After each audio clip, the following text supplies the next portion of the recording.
If you're in conflict with yourself, the chances are you'll be in conflict with others in your life. You want the kid to either see you single or in a healthy relationship. You don't want to teach your child that it's okay to be in a toxic or a bad relationship. Well, the society today is obsessed with being comfortable. And you can only truly be comfortable if you have discomfort. Fear is such a driver in people's lives. I think that people don't realize how much fear drives people. What if they're lazy? What if they don't want to work? What if laziness has been bred since they were kids? Welcome back to the 5th episode, I believe, of Reality Squared. I'm having a blast. You having fun? So much fun. Right?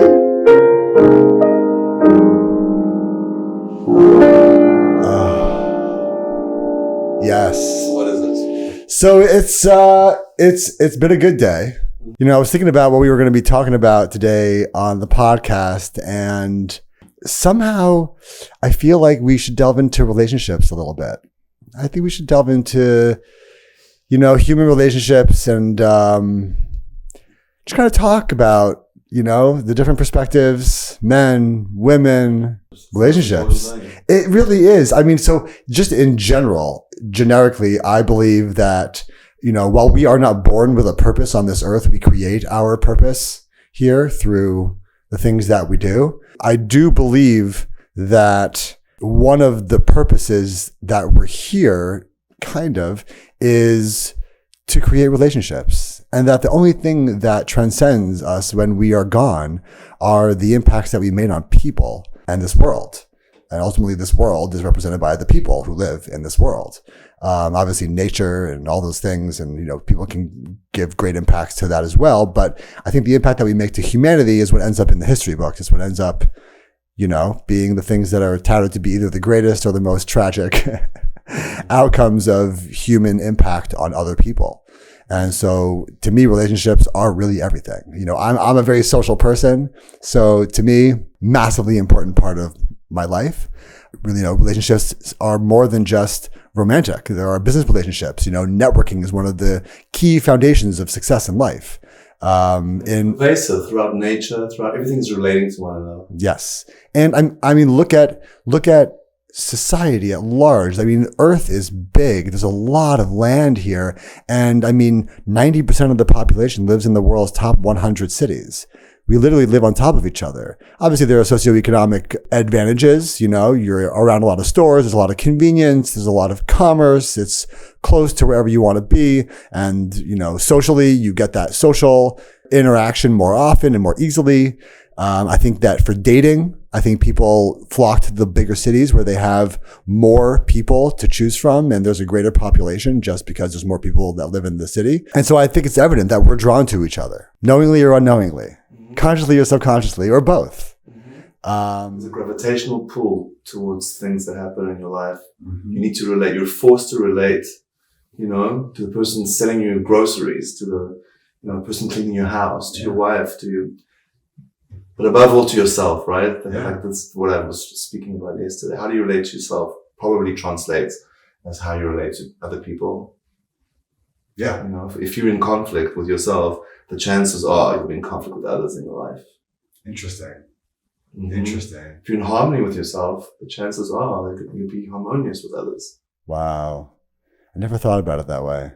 I think so. I mean, again, it's hypothetical. Right. I mean, I always thought that I could be in total chaos, but I can compartmentalize that and focus on having more healthy relationships, even though I may be going through struggles, challenges, and may not be at peace with myself at all. And maybe struggling myself to get there, and knowing that it's okay, and I can put it over here, and then have relationships where I can create a persona that's not based on or influenced by those issues. Yeah. But I think that could be hard for people to do. I agree, because to an extent, for a lot of people, the chaos here could affect their general disposition. And if it does, then it's very hard to separate and compartmentalize. So let's expand on that, right? It's perhaps factors within yourself that are inharmonious within you is probably what you'll find conflict without. So it's not just this global kind of idea that I gave. It's not general, but maybe it's more specific, like factorial, right? Totally. If a person is not comfortable with their sexuality, for instance, they're going to have a conflict with people either of the same or opposite sex because they're not comfortable with sexuality, but they may be really comfortable with their business acumen, right? So that those relationships may be nurtured and facilitated. Mm-hmm. Or I've seen the opposite. I've seen people who are very at peace and self-knowing when it comes to things like their sexuality and their social acumen, and bring a very good vibe and energy to a social situation, and are very comfortable and can really be very successful socially, but then perhaps in business they're not. And they don't know how to network properly and create the right kind of relationships. And they don't know how to create their brand and foster their brand with those relationships and bring success and monetize out of that. I think I've seen both brands, And that's what's so curious. What is that resistance? Why is that there? It's a good question. How come people, in one setting they function great, and in another setting they function business? Well, I mean, I think it comes down to, it's very fundamental. And I think it even applies to kids in school. For example, people are so quick to label a kid as being ADD, ADHD, because they don't pay attention in school. They're, disruptive in class. They don't pay attention. They don't do well they get bad grades. And to me, I mean, I think that's a crying shame. Like, the kid has momentum, has energy, and you just aren't applying the energy to things that are interesting enough for the kid to pay attention. And because of it, they get bored and they act out because they're a kid and they have energy and they want to do something. As opposed to finding what the kid is interested in. The kid will never act out. If it's something that they're truly interested in doing, I mean, the kid can sit and watch a movie for 2 hours. He can sit and play video games for 8 hours straight. He does the things that he likes, no problem. No problem. Why are we forcing kids to be another way where they're clearly in opposition? Yeah, and then when they label them and want to give them medication for them to conform, that's not going to change anything. No. Their interest in intrinsic, No. And you're wasting the kid's time. Mm-hmm. Let the kid use their energy on what they are going to be good at. And if what they're interested in is what they're going to be good at, you're making them focus on their weaknesses instead of their strengths. Right. So there have been psychologists, education. But I think this ends up manifesting itself in adults, and it translates into results like, people who love to party and love social situations, but they don't like business and they don't like what they do maybe, and it doesn't really motivate them. And so they're going to do what they did as a kid. Like, what's the difference? You're not going to put as much effort into it. You're going to maybe you're going to act out, or you're not going to do it. You're going to get lazy. You're going to whatever, because you're not motivated to do it because you don't want to do it.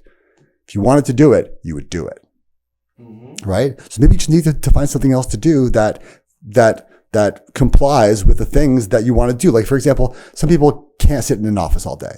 They cannot sit down at a desk and be doing desk work for 8 hours a day. And there are some people that love sitting at a desk and doing busy work and being an individual contributor 8 hours a day. And some people like a little bit of both. Some people love to be on the road and traveling and wining and dining. And some people, that's their worst nightmare. They love being home. They don't like to socialize. But I think as a society, and I'm kind of going off on a tangent here, we've kind of made this very binary system where you're either an alpha or a beta. And I saw a thing recently about the omega, because the omega has the alpha traits when it comes to some things, but then has kind of those beta traits when it comes to others. They typically are better listeners, as opposed to ones that they're typically less narcissistic, wiser, experienced, opinionated, very alpha-like when it comes to, they're assertive, but you drop that aggression. You drop that macho piece. You maybe are finding a more metro version of an alpha in an omega. Right? And I think that a lot of people today resonate with an omega more than an alpha, because an alpha comes off a little bit too strong, a little bit too much, a little bit too aggressive, a little bit too hyper, a little bit too, right? Just extra. Whereas I think the omega comes off as like, I'm formidable. I got it. But I don't need to have that level of aggression and that level of extra.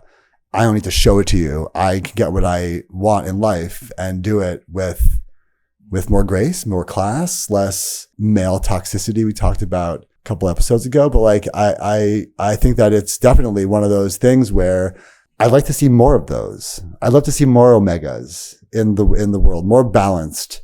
There's a Rorschach term that's between the introvert and the extrovert. It's ambivalent. It's a little bit of both in situations. Yeah.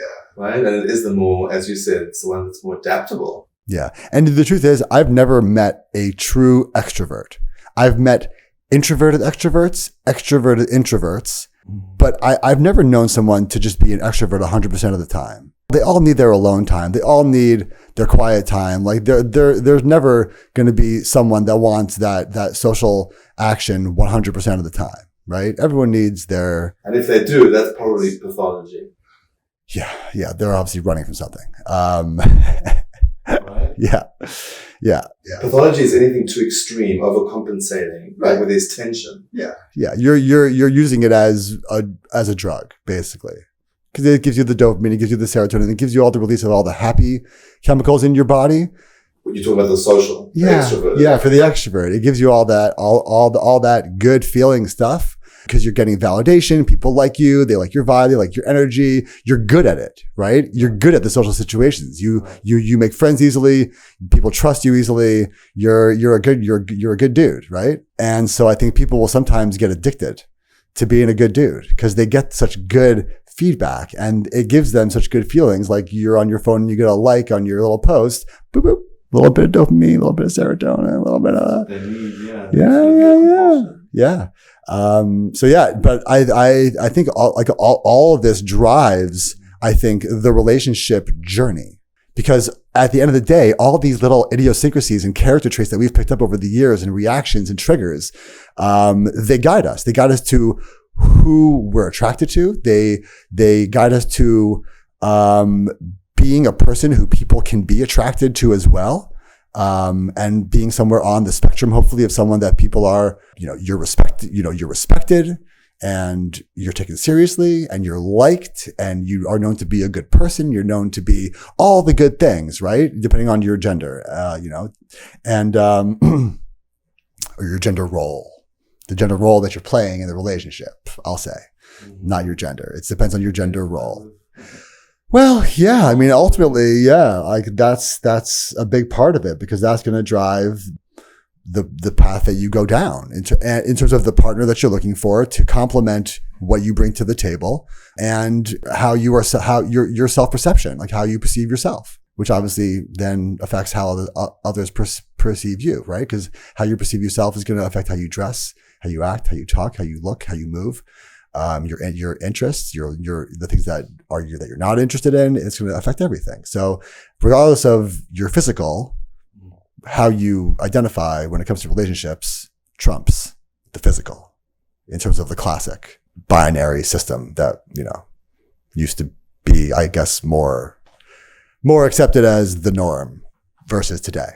Yeah, we've said a few things like what you're good at, what's natural to you as a child. I mean, there's work you have to do as a human being. Yeah. And you can't just do what's comfortable. And society today is obsessed with being comfortable. Yes, they are. But you can only truly be comfortable if you have discomfort. It's that dualism that has to, you can only really relate to people if you relate to yourself. You can only be comfortable, appreciate what is comfortable when you exert some effort into something that's not so comfortable. Right. Get out of your comfort zone. Yeah.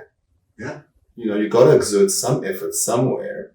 You gotta do that, and it's good for you to do that. You gotta develop, you gotta grow, you gotta, go against the resistance. I think people struggle with that. I think people like to be in their comfort box, in their comfort zone. I think people, as time goes on, we, as society, we've also made it easier and easier for people to stay in their box, to stay in their lane, to not challenge themselves, to not overcome those uncomfortable moments and grow and evolve. So it's important to probe, what is it you're comfortable with? And if that that with which you're comfortable with is functional, healthy. It's going to bring you success, right? Yeah. So I see it a little bit differently. I see it as, where do you want to be? What do you want in life? What do you want? What do you want? Like, you want to make a lot of money. Okay. Well, then you're going to have to do things that allow you to do that. And some of them may not be in your comfort zone. Perfect example. Someone I know got into business, laser hair removal. Okay. And they got a machine and they opened up a little spa, and it wasn't really making a lot of money. I talked to this person and said, you have to advertise yourself, and you have to like go online and build a brand for yourself and interact with people through, posting content, make videos of yourself talking and bring influencers in to make videos of that kind of stuff. She was so opposed because her life was very private, and it made her very uncomfortable to, put her Instagram on public, and it made her very uncomfortable to speak on camera. It was just, she had never done it before. It was very outside of her comfort zone in such a crazy way. Like, she literally like broke down, like freaked out. She was like, I can't do it. I don't know what to tell you. Like it's not happening. I'm not doing it. And I was like, you have to, or else you're not going to find success in your business. And you've invested all this money in this thing, and it's the only way. Like, people don't just show up at your doorstep. So she did. And she overcame. She started to post. She made her account public, and she got a bunch of influencers, and she became, very successful very quickly. So she worked on herself. Yeah. She identified the resistance. Yeah. And she recognized that there was something valuable in what you were saying to her and her pursuit, and she overcame it. And it's very interesting to assess. And I think the way that I broke it down, though, was that you don't have a choice. You've already invested. At this point, you have to go the distance. You have to finish the job. And unfortunately, the one part to finish the job is really outside of your comfort zone. And that's just too bad, because you need the end result. You want the end result. You had a plan. You had a strategy. You're going down this path for a reason. And yeah, sometimes things come up that you didn't expect to come up in your plan, and you have to kind of evolve. You have to kind of go with, roll with the punches. The journey is everything. The journey is everything. But then ultimately, how you are able to overcome and succeed is the difference between someone who has the strength, the fiber, the cojones, they're like, to say, no, I'm not going to be held down by my own, whatever it is that's holding me back from making this a comfortable journey. I'm going to put those aside, deal with those however I have to deal with them. And I'm going to push forward because I have goals, and I have dreams, and I have needs, and I need this.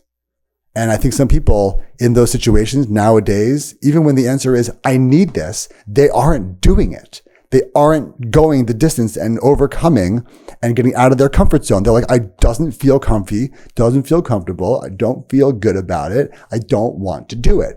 And a part of me is like, listen, you little snowflake, like, get up off your butt, put on your big boy pants, and go do it. Like, what is your issue? Like, you're at this point already. Just finish the job. Like, how can you let this little thing hold you back? And then the other side of me is like, I get it. It's hard. It's uncomfortable. Sometimes it's triggering, like really triggering based on your life experiences, PTSD, like so much.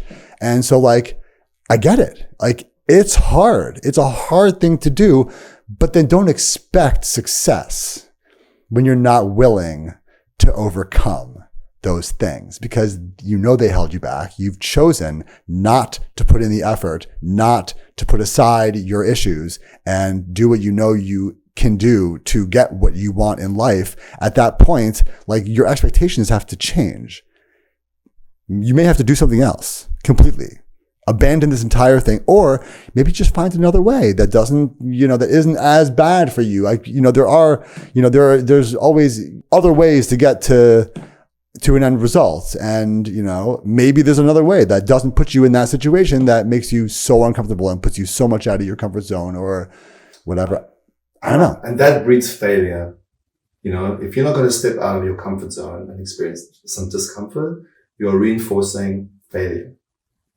And not the kind of failure that helps you win. That's the kind of failure that helps you lose. Right. Yeah. And breeds more losing in the future, because once you do this, it almost becomes a muscle, right? Like that's an acceptable outcome for you. You're okay losing. It's paralyzing that muscle that wants to move.